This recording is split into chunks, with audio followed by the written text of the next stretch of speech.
Media Choice Television, its presenters, associates, and affiliates may not be liable for views shared on this program. Age restriction and viewer discretion is advised. Mbalamusizza mwenaje musinziro kubanga mutulaba yenze kankaka Peter nze mutesiteso omukulu wa Media Choice Refiner bebaza nnyo okutuwa ebirowoozo n'okutugoberera ne mutufuula ogumu ku mukutu ogw'abantu.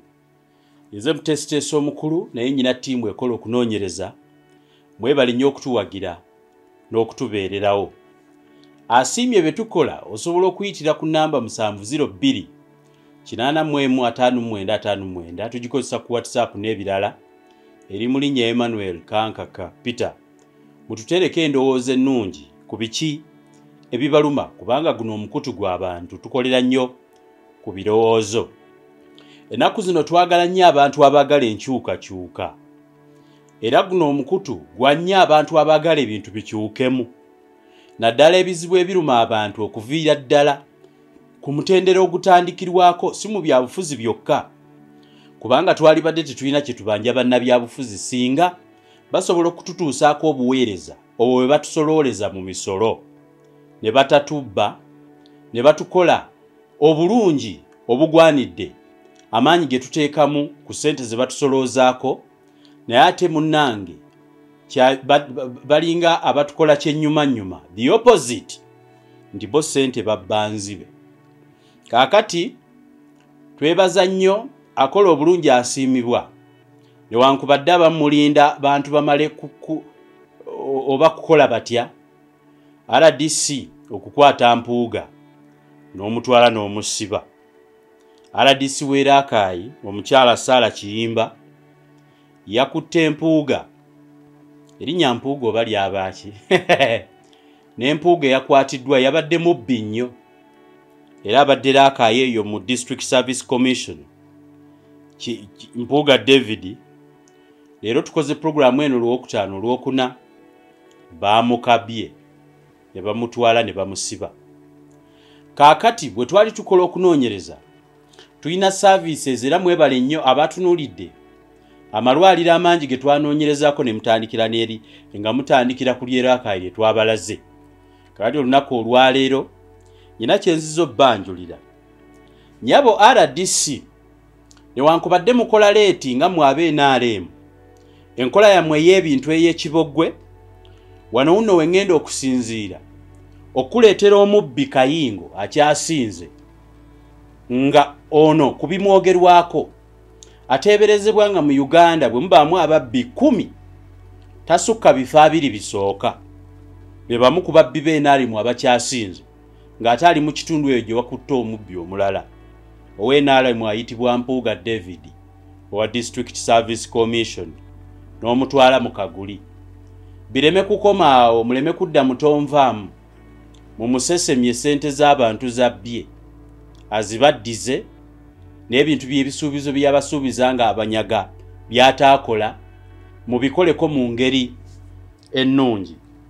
Olunaku olwaleero programu gyendeese twakola okunoonyereza okw'enjawulo nga tutunuulira districts ezikyasinze okulonda ekibiina ekiri mu buyinza NRM ng'okuva ku bakansala ba MP bonna ba NRM zikola zitya, obuweereza bwazo butuuseewa. Twaggukira Raakaayi eyo mbasinga okunoonyereza ne tuyita wonna paka ku booda ne tuyita mu Masaka paka ewalala wonna nga bwe nzija ngenda okubawa program.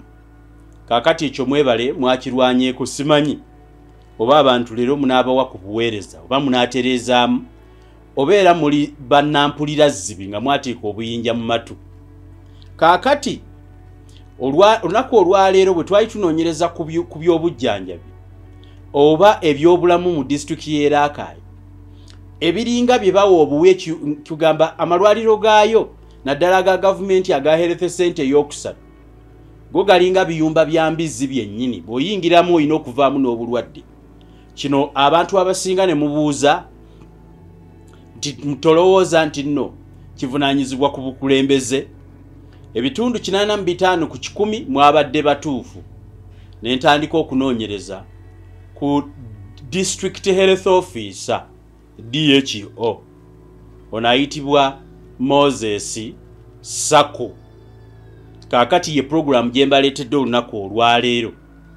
Moses Sako neera naye kennyini nayogeddeko naye nembaako bye mmubuuza mu nkola eyo, era nga bw'obamanyi ab'NRM yankanze bukanzi n'aŋŋamba nti yogera by'omanyi bijja kukuleetera obuzibu, by'otalinaako bujulizi tobyogera. Nasiimye nnyo Oweekitiibwa DHO okunkangakanga, naye tekwabadde kunkanga, wabadde onsaba bujulizi.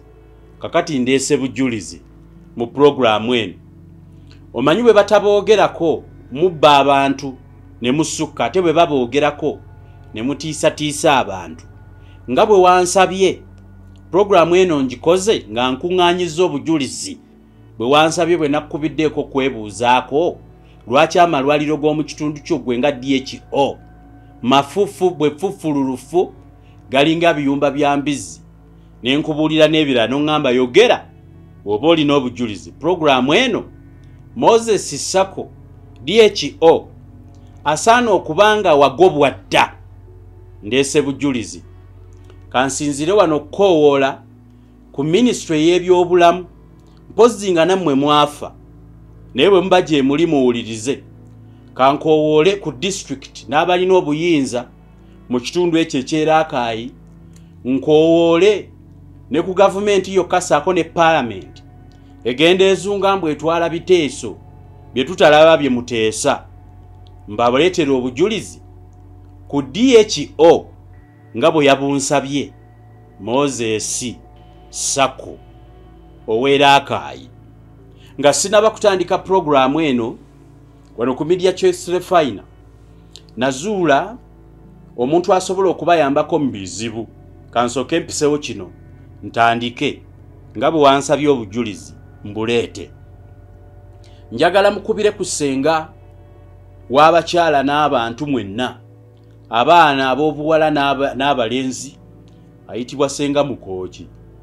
Ssenga Mukooki mujjanjabi wa kinnansi. Ono nno alina omukono nga kitone eky'okujjanjaba, naye naddala ng'asinga kuvumula bisiraani. Gwe nga buli kimu ky'okola tekitambula, mukubire ku 0750 260 00.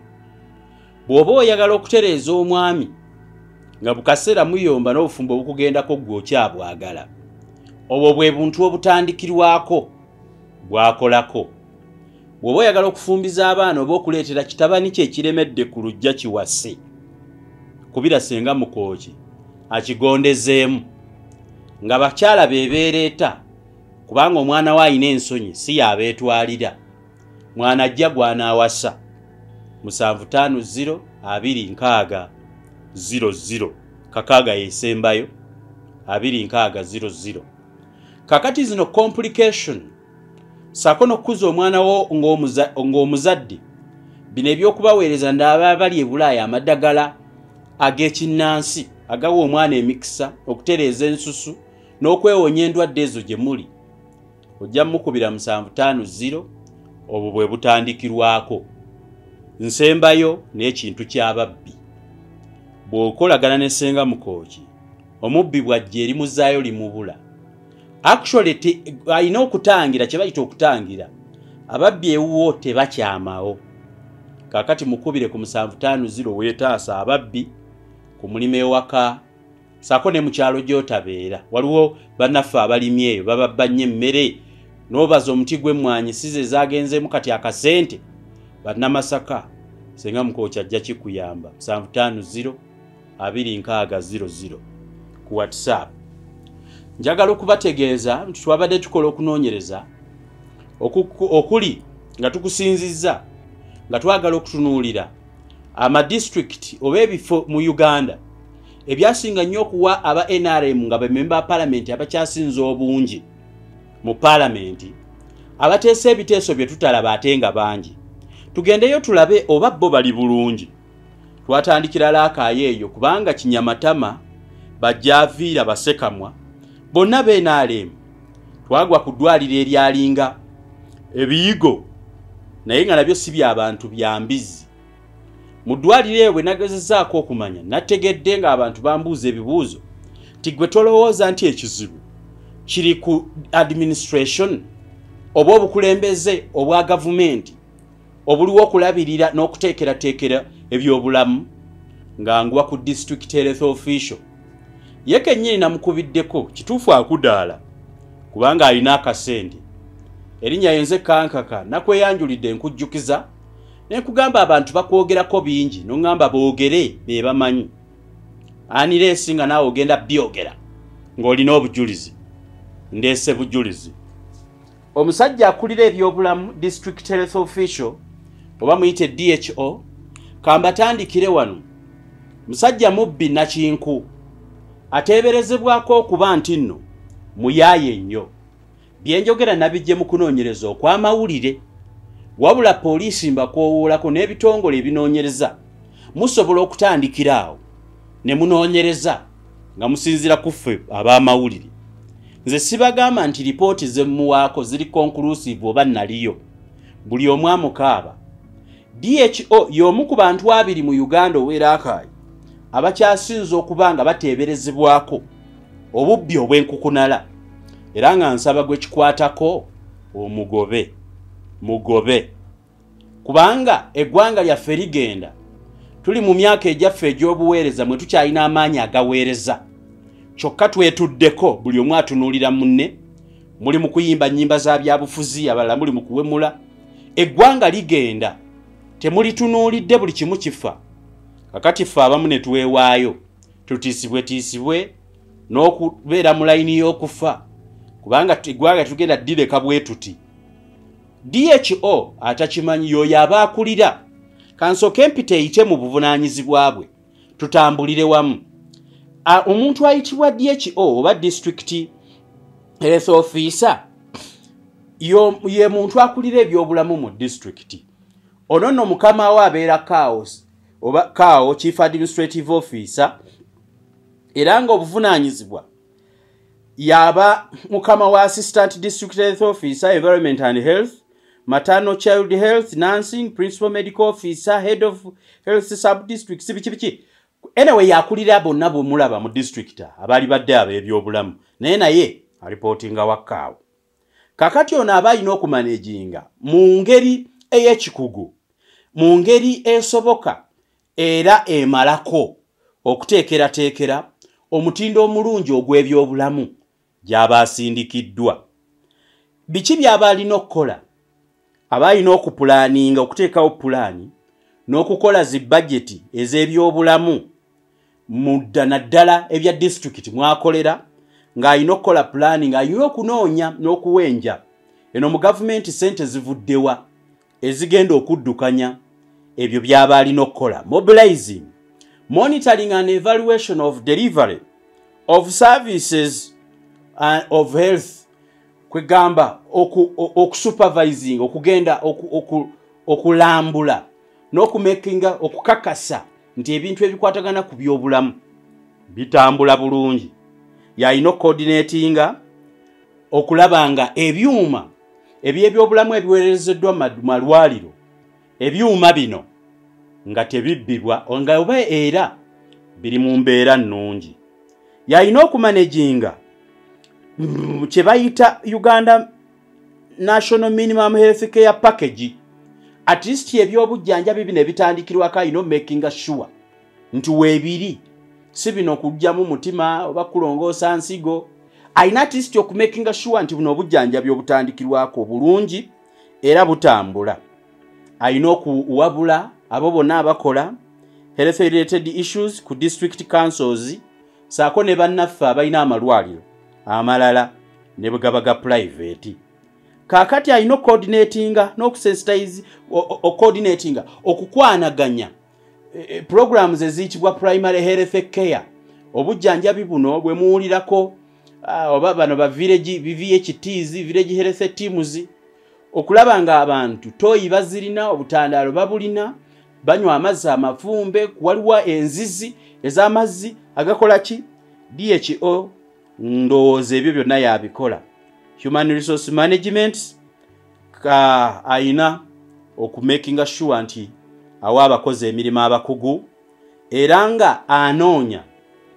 abakugu identifying the essential manpower era nga baba traininga n'okuba mentoring bakuza mu nkola y'emirimu okuba coachinga okubajja ku mirimu oba okubasenvula okuva we bakolera okubatwala gye basinga okwetaagisiza so okubagoba ku mirimu wabula okubajja we bakolera ne batwalibwa obukugu bwabwe gye bwalisinza okukolera n'okupromotinga abo abakoze okubalinyisa mu madaala abo abakoze obulungi saako n'okuyitaayitanga eyo mu malwaliro alabe engeri gye bitambula okukola research abakola research alina okumakinga sure nti abakulira n'okusupportinga health information systems amawulire ag'ebyobulamu okutuukanga ku bantu ne baba bali mu kkomera ono ye mukwanaganya wa district ne ministry y'ebyobulamu so alina okwanaganya district gye bamusindika n'abakulu abali mu ministry y'ebyobulamu eya Uganda yonna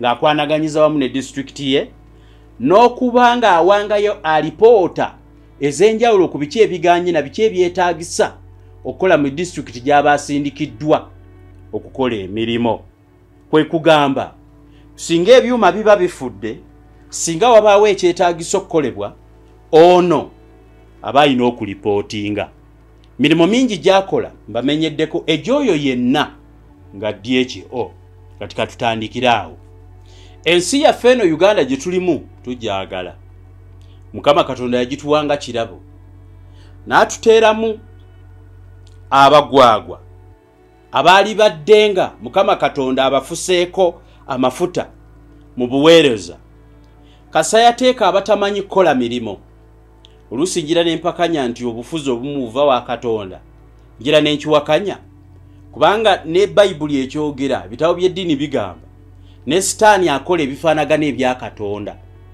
abamu abali mu buweereza bwa Uganda Sitaani ye yabatuma okujja okukola mu bano tugenda olwaleero kwogera ku district health official emirimu gy'alina okukola ngibabuulidde nsaba okubategeezaako nti nno era okukoowoola ku ministries ez'enjawulo n'abakozi ba gavumenti okubakakasa nti tetukyabatya tetubatiirako ddala mututte naye situlina buzibu kubanga eno ensi yaffe bwe tutaabagambe mujja kulowooza nti tugenda gireka bwe tuti abaana baffe baboneebone ng'abammwe beeyagala bali Bulaaya basaasaanya gye bataakola district health official oweeraaka yayitibwa Moses Saku ssebo nsaba okutegeezaako nti abantu b'okulembera okuva ku mwana omuto amanyi okubaawooko mu district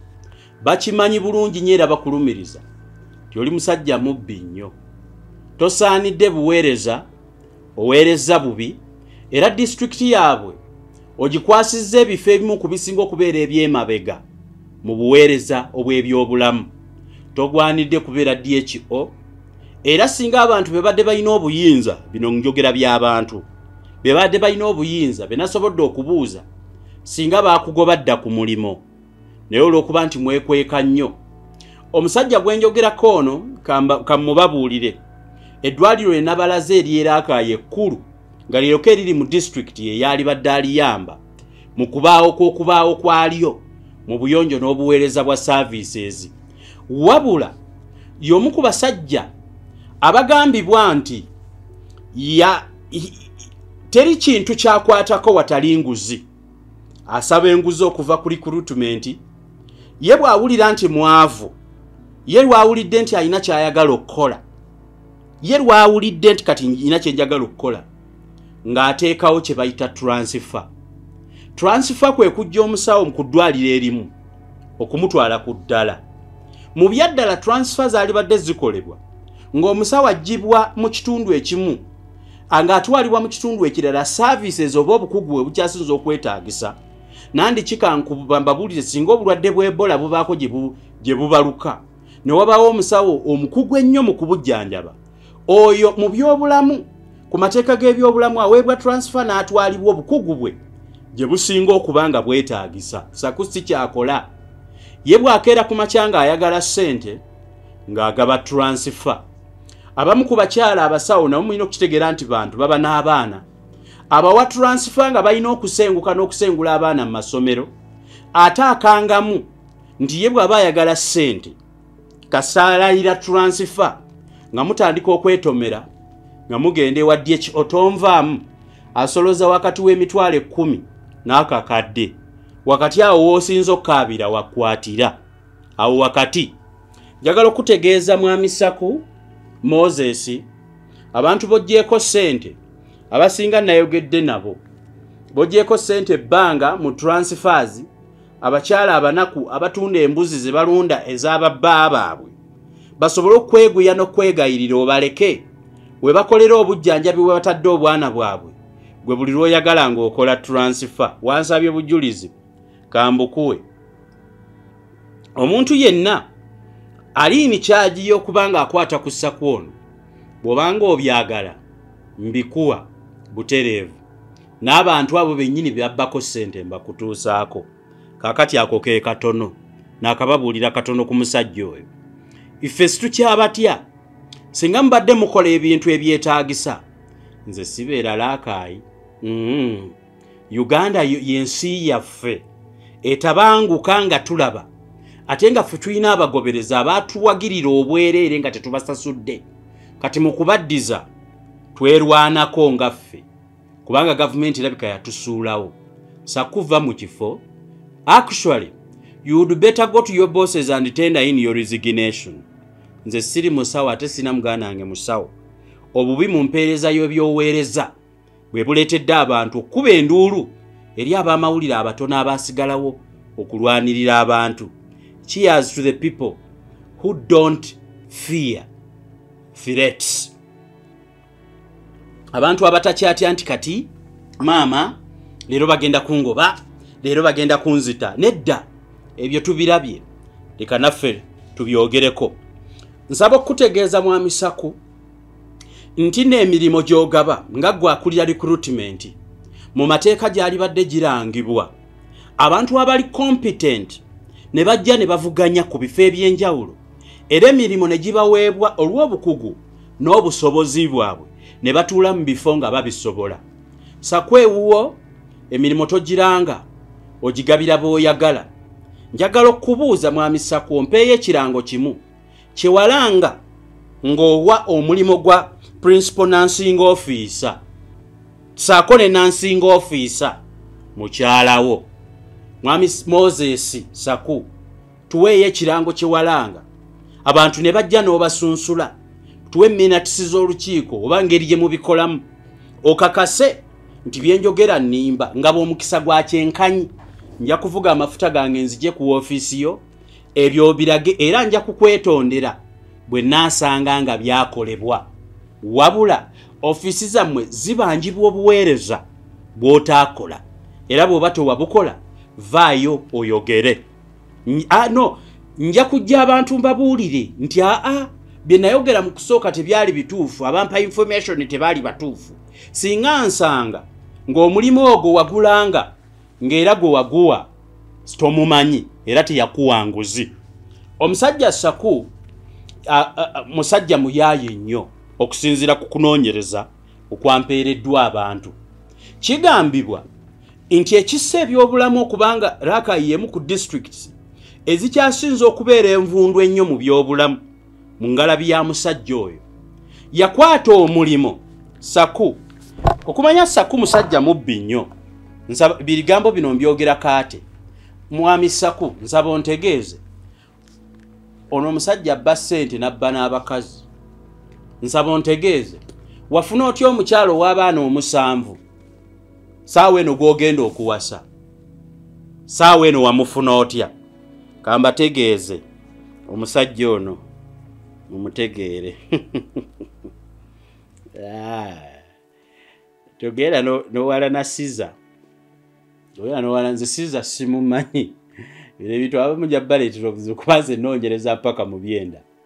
Omusajja ayitibwa Saku mbategeezaako abali mu gavumenti mwenna nti abasaku bangi nnyo nga RDC bwe wakutte empuuga n'omutwala n'omusiba kyali badde kirungi nnyo engeri gy'oli mubaka wa president ne Saku n'omukima n'omuteeka ku lujegere lwe lumu oba kaguwa kamu ke watwalidde empuuga.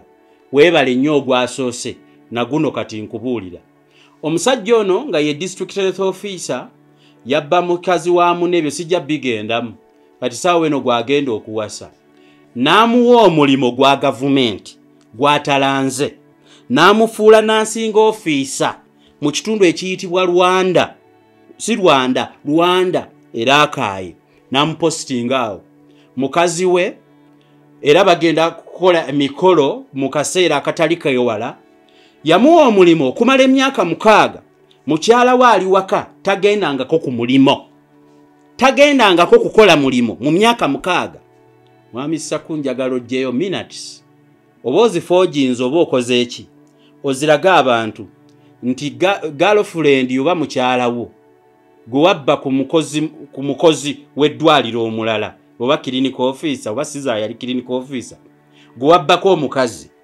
nsaba oleetera abantu be Uganda obalage nti mukyala we yali qualified for the job gye wamuwa era otulage emyaka 6 gy'amaze nga asasulwa omusaala ogwa gavumenti otulage emirimu gy'abadde akola mu ddwaliro gye wamupositinga.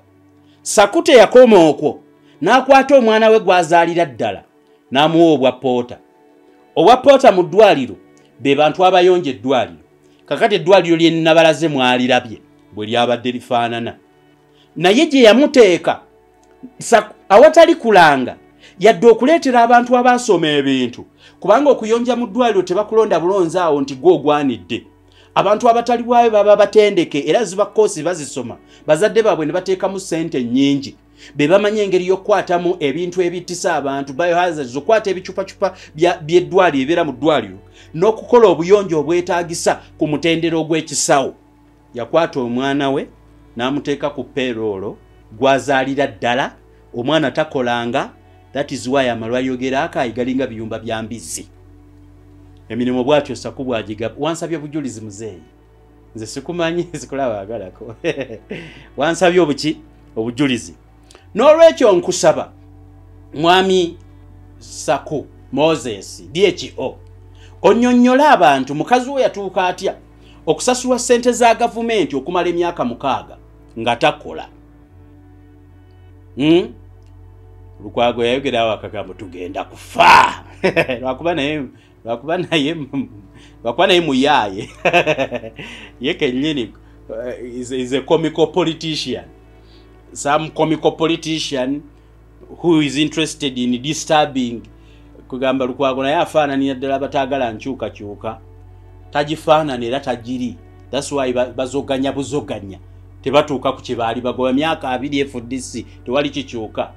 Naye yagamba tugenda kufa. Bwe kibanga muntu alina okufiirira eggwanga n'abajulizi baafiirira eddiini y'ensonga lwaki ewangadde era weeri bano bantu kugyonoona naye baddewo baagifiirira. Kakati mu mawulire mulimu baffe abataagala kumanya. Saku nnyonnyola mukazi we yatuuka atya ku payroll gwe wabba ku junior wo omusawo bambi omunaku n'omubbako omukazi gwogenda okuwasa n'omuteeka omukazi ku payroll n'omupromotinga tuweeyo ekirango kimu ekyalangibwa mu nkola ennungamu egabe emirimu gya gavumenti eyatuusa mukazi wo kompitinga n'abeera nga yakwalifayinga ku mulimo. Tuweeyo engeri gye wali kulutingamu omwana wo okubeera nga yakulira abasimayo oba abayonja abakola ki n'eddirwe yayonja tukubireyo ka vidiyo oba tuweeyo akafaananyi ng'omwana we ayonja ngali mu ddwaliro ku mulimu ogwamuteekebwako Saku ng'omwana ayonja. Nsaba obituwa ebyo nga tonna bituwa nkoola ku ministry egabe emirimu nga bwe mwakutte owa service commission noono mu mutwale oba bonna bali mu lukwe ekifo ekyo kirangibwe. Munnayuganda ali competent, munnayuganda amanyi byakola ayamba abantu agenda akituulemu ayamba abantu. Banange musomesa abaana bammwe ne mwagala bakole ku mirimu bakole obuweereza obw'eggwanga muwulire gye mwagala okuweereza abaliyo bateekayo be baagadde tebalina kugamba tebalina yadde okulumirirwa yadde omwoyo ogusobola okulumirira eggwanga lyabwe biibyo n'osomesa bambi kiwala kyoba kitabani kyo ne kiseegera ku lujja nga tewali mulimo olw'okuba tekirina miliyoni 5. Saku okugaba emirimu bw'aba tomuwadde miliyoni 10 wansabye bujulizi abwetaaga mbukuteerawo. Bw'oba ogenda okufuna emirimu ewa SACCO olina okutambula ne miliyoni. Nyina abantu bana ng'asooka abaana baasoma SACCO ng'obamanyi bulungi nnyo, era abaana bali wiringi okuweereza mu kitundu kyabwe. Wasaba abazadde baabwe miliyoni 10 nti bw'okumuteeka ku mulimu nga omwana amaze okulifayinga omuwayo akalima aweereza abantu oyagala miliyoni 10, omu n'omusaba miliyoni 2. Kakati kino kyo ate kyasukka. Njagala mwami SACCO oba omuntu yenna abuuza ogende ewakaawo wa district y'Erakai, Chief Administrative Officer, oyo nga yali badde mukama wa SACCO, omubuuze ku story eya SACCO yakeera ku makya nabba miliyoni 5 ku bantu abasukka 2 obukadde obuli mu 5 ng'abasuubizza omulimo. Ono nno mwamukwatidde bukadde 2 n'ebirala bimutayogedde mu mawulire, naye ye alina gwe yasaba 5 mpaka Kawolo yabiyingiramu. SACCO oli ki eri abantu?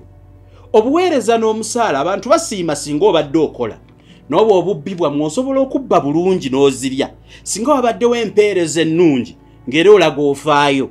Obubbi sitwali bufuddeko, waligaggawaza n'oweerera abaana singa naye tolina kyokola. Amalwaliro mavundu mafu, abantu bakeera bayonjesa toyo bawe eddagala sikiwa n'eddagala lya gavumenti olituusa nga we balikuwa kyandibanga nteebereza naye olitunda bwe ndikinoonyerezaako nja bagamba bw'oliba tolitunze awo tuliraba tulikwebazaako nti owaayi yabba byonna naye eddagala teyalitunda. Omusajja nga akola nga waliwo eddwaliro limulakayo sigenda kale mwogera ng'akola kye bayita voluntary work okumala emyaka 3 ng'akolera bwereere ng'alagibwa nti alaga obusobozi okumala emyaka 3 nti ekifo anaakifuna ekyo. Kaakati ye kamwogere kize nawe simumanyi Dr. Kisekka sakutandikiraawo Dr. Kisekka nga voluntary ng'akola okumala ebbanga lya myaka emeka, musajja mukulu ng'alaga obusobozi bwe yatuuka ng'ekifo kirina okuba nga kiteekebwamu omuntu ng'omusaba miliyoni 5. Kyokka ekyewuunyisa newankubadde yazikuwa miliyoni 5 n'ekifo era tewakimuwa, n'onoonya omuntu gye wamujja naye n'omuli akoze omuliddeko ku kifo kyekimu. Ebyo nabijje mu kunoonyereza wano ku Media Choice mwami SACCO, nze mutesiteesa omukulu si bigambo byange, nyina tiimu nga zeenoonyereza ate ze ngenda okwogera ekintu nze siri serefu siika sikuba kikopo sirina muntu gwenkubira guuni nze nebe bali kurutiga abantu mbadde sibimanyi ng'okwata miliyoni 5 ndowooza naawe okimanyi. Ntegeeza Ministry y'ebyobulamu bwe mbanga mmwe mu deployinga SACCO mu mugobe mu bwangu obunnambiro kubanga abantu bajja mujjako omutwe olw'obubbi n'okwewaŋŋamya n'okwefuula ew'ekitalo. Kati olutalo nga lutandika sakwamya omuntu w'omulimo emyaka giri mwemeka omusajja ng'akolera bwereera voluntarinze ng'omulimo mugumumma. Kaawo yamala biyingiramu simanyi oba byakomawa nakakati tomuwanga deployment ye.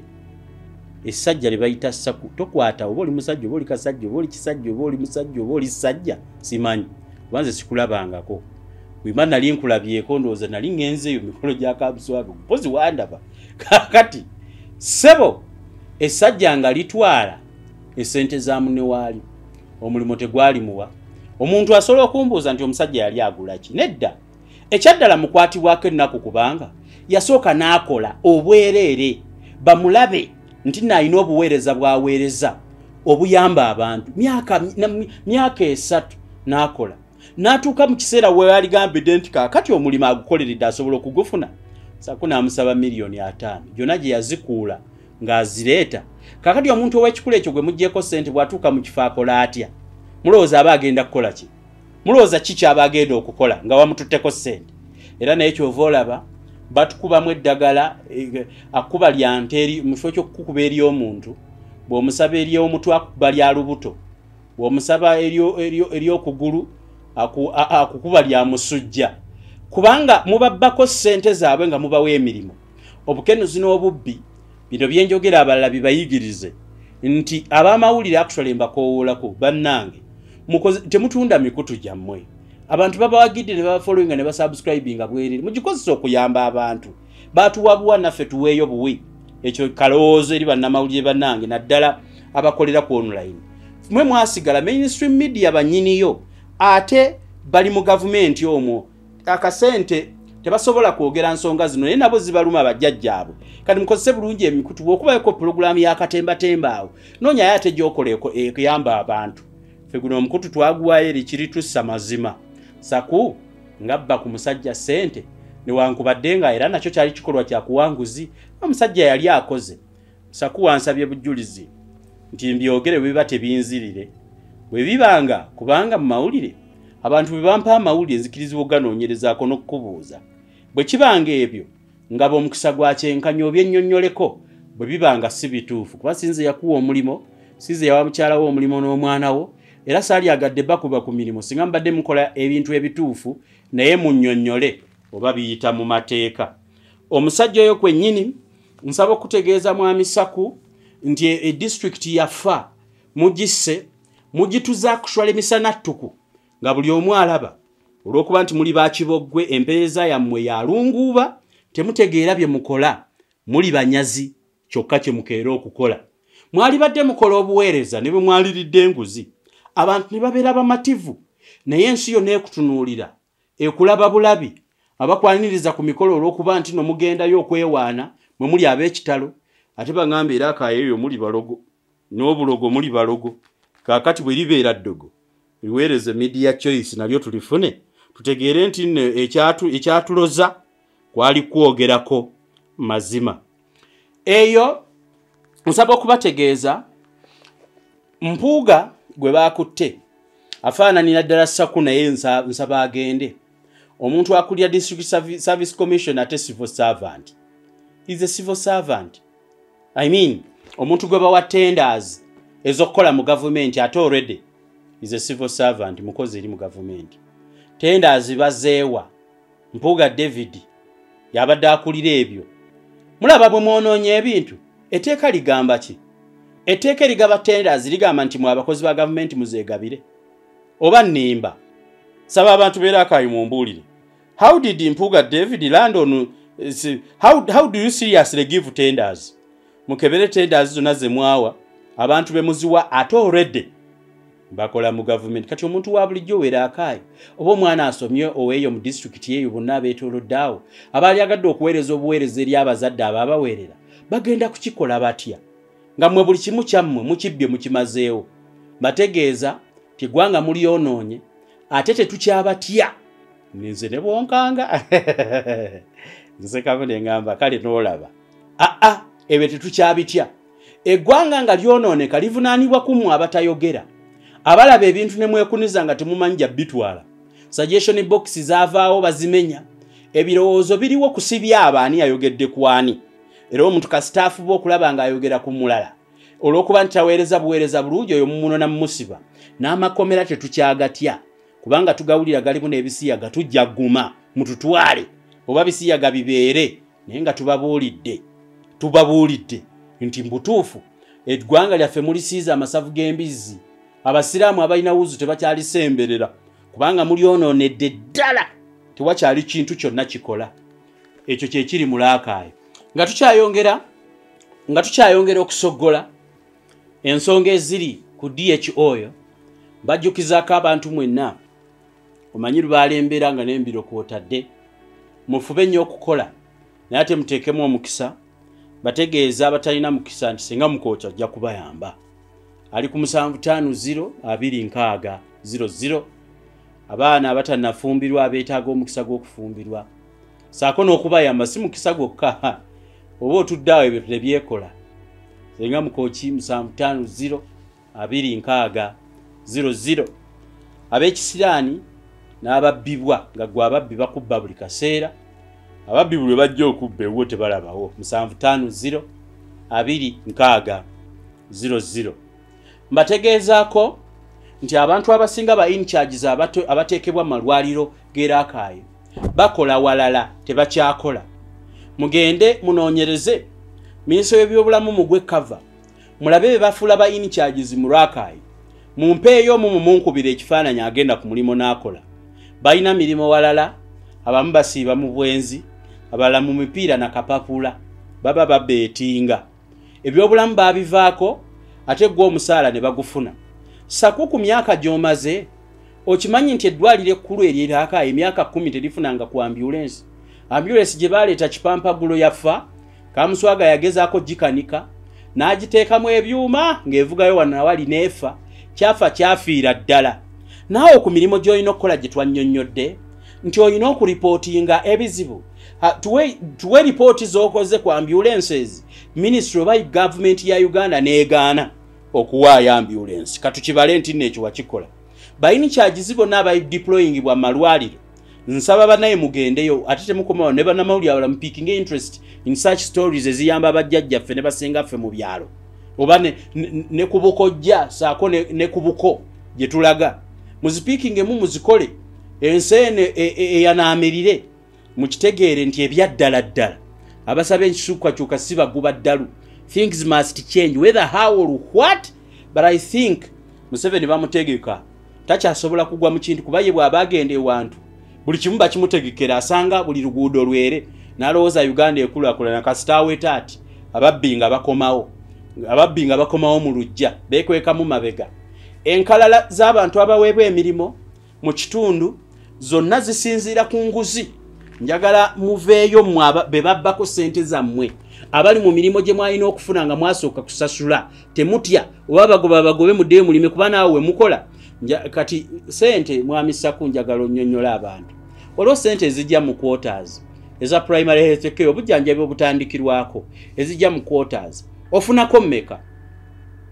mmwe be bazibbako mwogere kubanga ababawo emirimu babba ssente mulaka ate ne babakaka mwe mukola accountability ku ssente nga batwala 50%.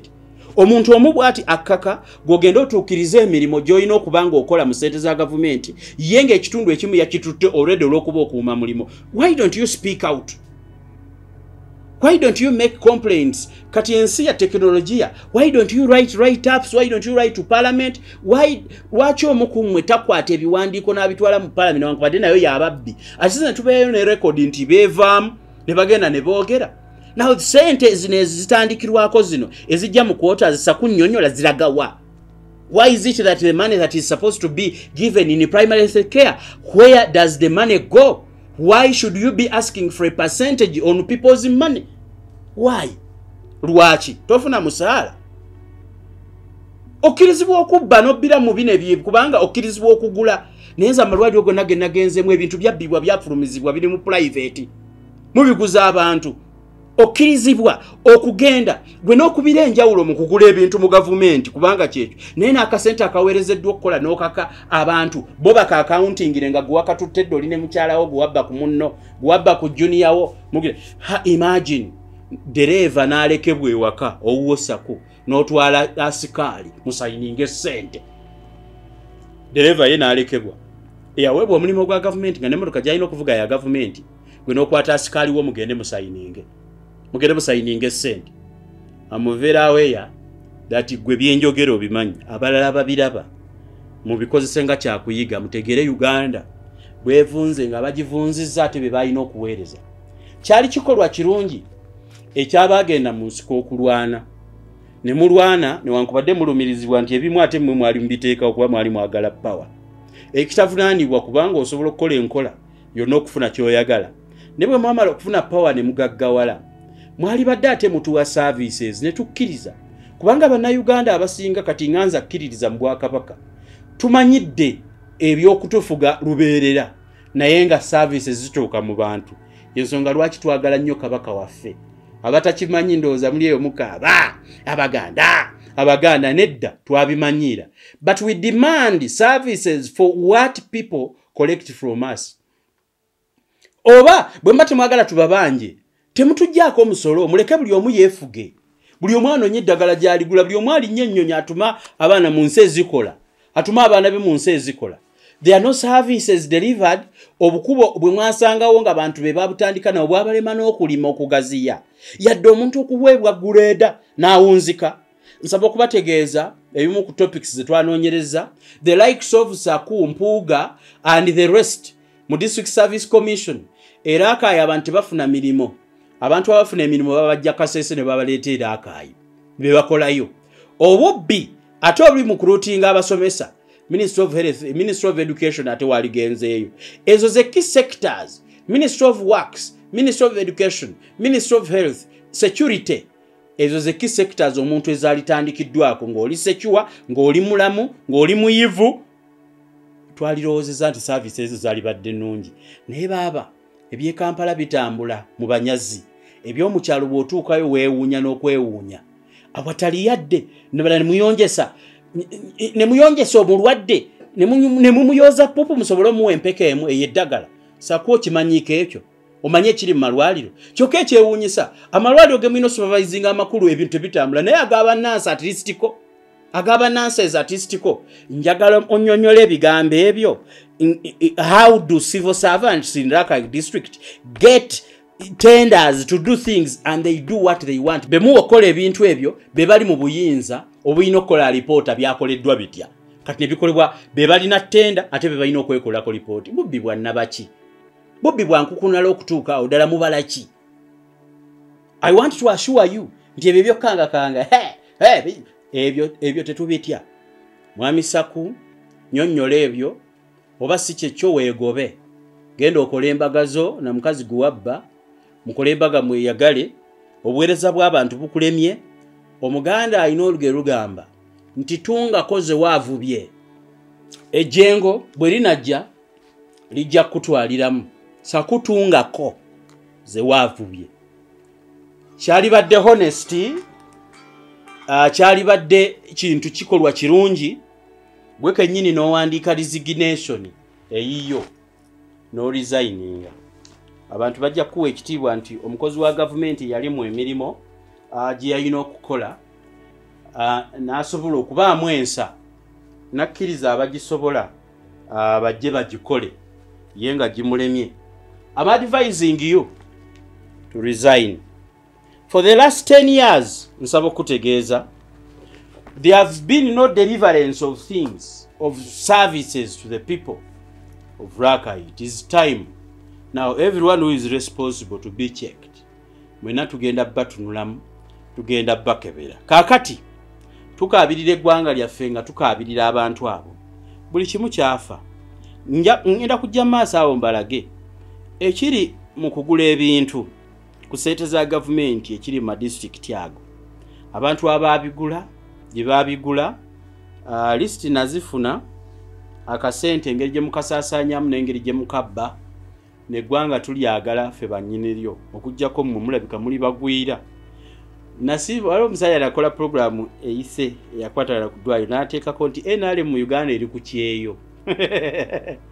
Yajja kuba kyeyo. Nasoma comment eyo n'ensesa. Oba muli baawa ebyaddala obuweereza bwammwe ab'NRM mwavaawa. Oba Uganda muli ku kyeyo nga mukola Gadibe ngalye ng'embwa etunda omuzigo, kubanga yeegamba ne bwe siigutunda enja gweriira. Gadibe ngalye yennyini. Obubbi n'obukenuzi, obulyake, okwegulumiza, sako n'obutali buweereza bw'abantu butuleetedde okwetamwa. Ekyaddala twabeetamwa naye mubadde temukimanyi. Kakati yessaawa ffe abalowooza nti neggwanga lyaffe bwe tunaalireka linaagenda mu biyumba by'embizzi. Katonda yatuwa golodi, buli kimu mu butonde twalibadde tukirina, naye buli mu kibbye mukimazeewo. Ndowooza ne Katonda abeewuunya. Kyokka obalaba buli lwa Sande basaba, be bakulembera, n'ekkanisa zaffe ne zoonooneka ne zibawo obutebe obw'emmaaso, anti be bavaako ssente z'akabba ennyingi. Kakati omubbi n'abba ekisawo n'akusikiramu akapapula kamu ne tukuba engalo. Abakristaayo ab'olw'Essande, abasiraamu ab'olwokutaano, abasevenisida ab'olwomukaaga, ab'ebyobuwangwa ab'olwokusatu, mwenna ne mukuba mu ngalo anti omukulu azze ze yabbyeko abaleeteddeko. Ebyo byonna mubikoowe, mubivumirire, mubyexposinge, kye bayita okubyanika, mubyanike, ensi ebitegeere. Tetugenda kubeera mu nsi muli babbi ng'ate babba olw'okuba nti batwalira bbaabwe. Kaakati nga bwansabye obujulizi mwamisa kusigenda kulwako na kuwanvuya nsaba ebintu ebyo binnyonnyolwe era obinnyonnyole oba naawe obanga bikulembye okunnyonnyola weegobe tungakoze waavubye zoba ogenda nazo omuyaga gujja kutwala oba nsaba RDC asinzire ku byenjogedde bw'oba si kusinzira ku byenjogedde atunule mu byenjogedde anoonyereze bwe bitaba bituufu nja kwetonda bwe bibeera ebituufu sakuva ku mulimo oguwe abasobola obuweereza ku mulundi ogujja tweyongera okukuba tooki mu services n'engeri gye zigabwamu mu nkola ya gavumenti sako delivery eya biki abantu be balina okukola tunulidde public service eyo no programu ndala oyo yangambye nti naye kankaka yesi owe NRM ddala n'olaga toyiye NRM ne wano kanji oba ne wano njizzeeko toyiye ekibira ekifuga eggwanga eyeeraakaayi yagwamu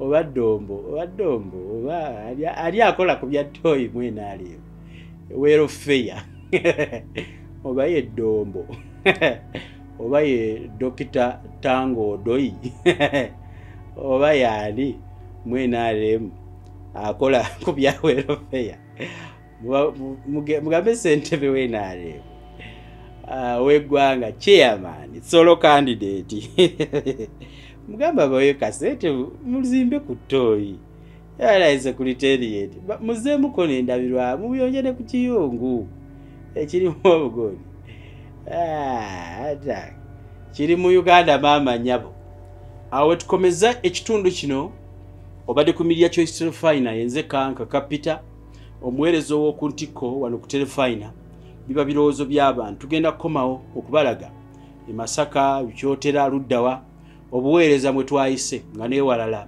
tujja kutuuka kaakati tusaba buli omu gwe kikwata kakitwale nga nsonga nkulu okusobola okulwana n'okuzzaawo eggwanga lyaffe mu kitundu kino mbasiibudde nja kubalaba mu kitundu ekirala mweraba